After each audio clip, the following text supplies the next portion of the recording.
Hello viewers, by the end of Season 1 of Maul-Shadow, it's clear that the series set out to do much more than simply tell another story about Darth Maul hiding from the Empire. What initially looked like a smaller-scale survival narrative slowly transformed into something far more emotional and character-driven. The season explored loss, trauma, survival, failure, and the idea of people trying to keep moving forward even when the galaxy has already abandoned them. Now that the first season has wrapped up, there's a lot to reflect on, not just about Maul himself, but also about the supporting characters who unexpectedly became important pieces of the story. At first glance, some of the new characters introduced throughout the season almost seem ordinary to the point of being forgettable. Lawson, for example, appears to be just another exhausted law enforcement officer trying to do his job in a broken system. He doesn't initially stand out visually or personality-wise from dozens of other authority figures seen throughout Star Wars stories. He's worn down, constantly busy, and emotionally distant from his son because work consumes most of his life. His relationship with Rylee reflects a very grounded and realistic family dynamic, especially for a franchise usually filled with galactic wars and mystical destinies. Rylee is essentially a normal teenager trying to survive complicated circumstances. His parents are separated, his father is emotionally unavailable, and his life lacks any sense of direction or stability. But what makes the series interesting is how it slowly places these ordinary people into increasingly dangerous and morally complicated situations. The show understands that not every important character needs to be larger than life from the start. Sometimes the most compelling journeys belong to people who begin as completely average individuals before being dragged into something far beyond their understanding. The same idea applies to Jedi Master Daki and his Padawan, Devon Azara. These two survivors of Order 66 represent very different responses to trauma and defeat. Daki is old, tired, and emotionally exhausted by everything he has witnessed. He carries himself like someone who has already accepted the death of the Jedi Order and no longer believes there's any point resisting fate. His calmness isn't true peace, it's surrender. He has spent so long hiding and surviving that he no longer seems capable of imagining a future where things improve. Devon, on the other hand, still burns with frustration and determination. Unlike her master, she refuses to fully accept the idea that the Jedi are finished. Even while stranded and forced into a miserable existence, there's still anger and hope inside her. She doesn't want to become another forgotten survivor wandering the galaxy aimlessly. She wants purpose. She wants revenge. Most importantly, she wants to matter again. That contrast between the older and younger generations became one of the strongest themes of the season. Lawson and Master Daki represent experience, but also emotional fatigue. Both men have lived long enough to become cynical about the future. Meanwhile, Rylee and Devon are still figuring things out as they go. They make mistakes, act impulsively, and struggle to understand the larger forces surrounding them, but they also possess something the older characters have lost: belief that life can still change. The finale really drives this point home. For Lawson and Daki, the season ends in tragedy.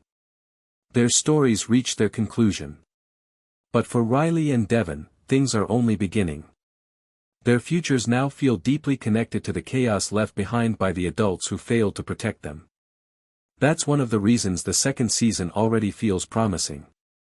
Devon's future especially seems fascinating because she's about to step into extremely dangerous territory. Training under Maul is not the same as learning from a traditional Jedi Master. Maul is consumed by pain, hatred, vengeance, and survival instincts. Even when he teaches someone, his worldview is poisoned by everything he's experienced. Devon entering that environment almost guarantees that her character will become darker and more conflicted moving forward. At the same time, her motivations are understandable. She lost her master, her purpose, and nearly her life. The Empire destroyed everything she once believed in, and now Maul offers her the possibility of strength and revenge. That combination is incredibly tempting for someone carrying unresolved grief and anger. Rylee's situation is arguably even more unpredictable. Unlike Devon, who at least has some connection to the Force and a clear direction forming in front of her, Rylee feels trapped between powers he barely understands. He's caught in the middle of Maul's influence and Crimson Dawn's operations, and that position could send him down several very different paths.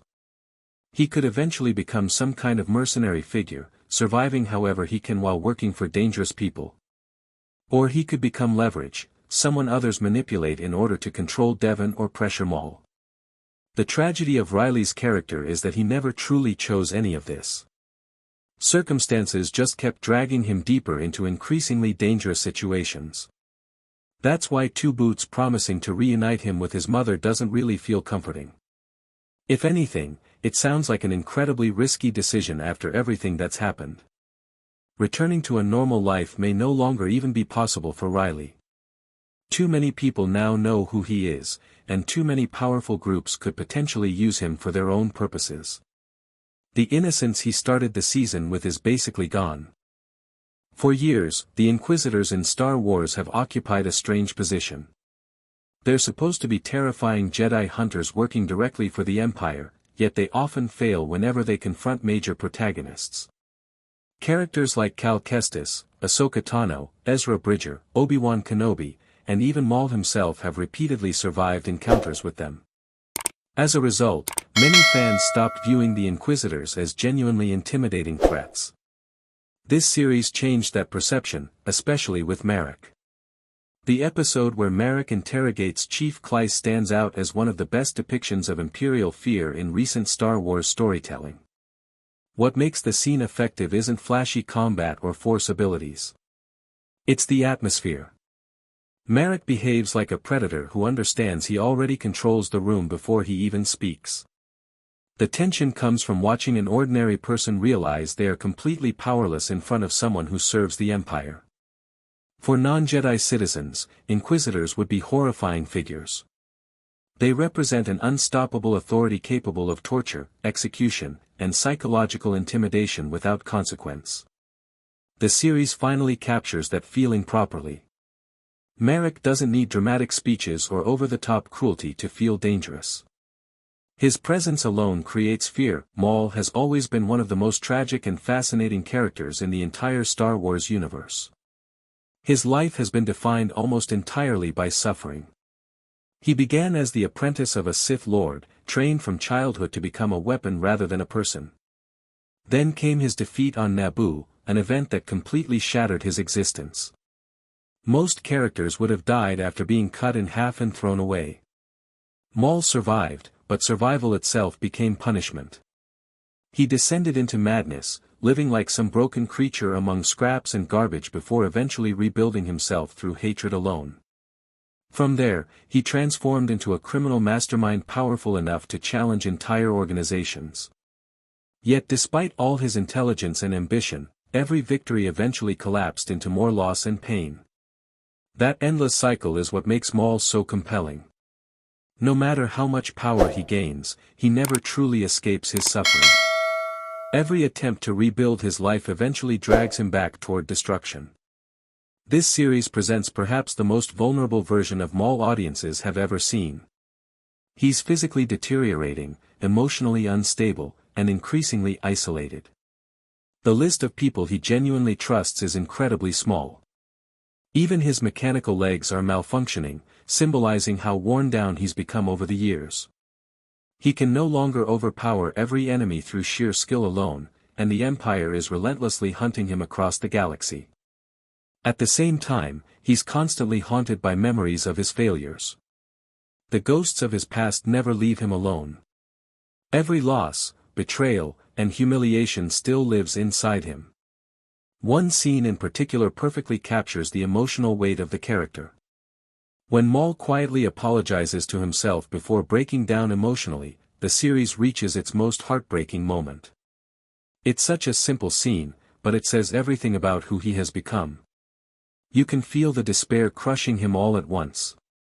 Hatred, regret, sorrow, exhaustion, and loneliness collide together in that single moment. For once, Maul isn't raging or threatening anyone. He's simply a broken man forced to confront the ruins of his own life. What makes this interpretation so interesting is how it almost turns Maul into Star Wars' version of Sisyphus. Like the figure from Greek mythology condemned to endlessly push a boulder uphill only for it to roll back down again, Maul seems trapped in a cycle of eternal punishment. He cheats death repeatedly, survives impossible situations, and rebuilds himself over and over, yet every path eventually leads him back to suffering. Thank you for watching. Please don't forget to like, share and comment on our channel at Shed Movies.